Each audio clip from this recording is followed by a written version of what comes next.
Kolkata two Benaras tour. বলা হয় UP হচ্ছে ভারতের বুক আর বেনারস হচ্ছে তার মন। আর এটা দেখতে আমরা কলকাতা থেকে প্রথমে এসে পড়ি বেনারস। এটা হলো বেনারস স্টেশন।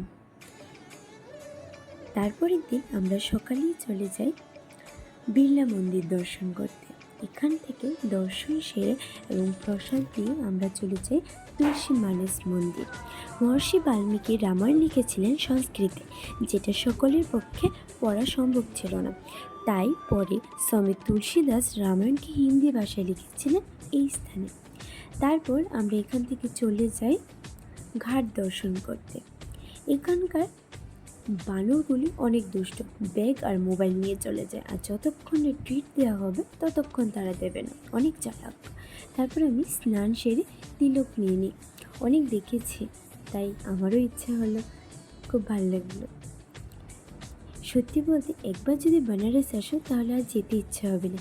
এখানকার আরতি আর গঙ্গা ঘাট অন্যরকমই শান্তি লাগে, যদিও আমি আরতিটা মিস করেছি।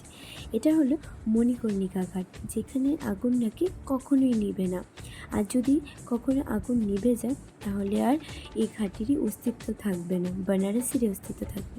এখানে মা আমাকে গঙ্গার জল দিচ্ছে।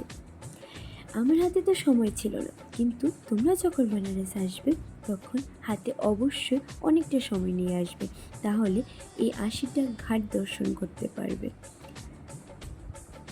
আমার হাতে সময় কম ছিল, আর আজ রাতে ট্রেন আছে, কিন্তু পরের বার যখন আসবো হাতে অবশ্যই অনেকটা সময় নিয়ে আসবো, আর সবগুলি ঘাট দর্শন করবো, আরও অনেকটা সময় কাটাবো এখানে।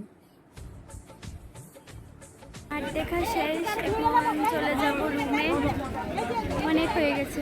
তারপরে আজকে ট্রেন আছে হরিদ্বারের জন্য। কথায় আছে বেনারস কা পান নেই খায়া তো ক্যা খায়া, তাই আমিও ট্রাই করলাম আর আমার ভীষণ ভালো লাগলো। এবার দেখি মা বাবার কেমন লাগলো।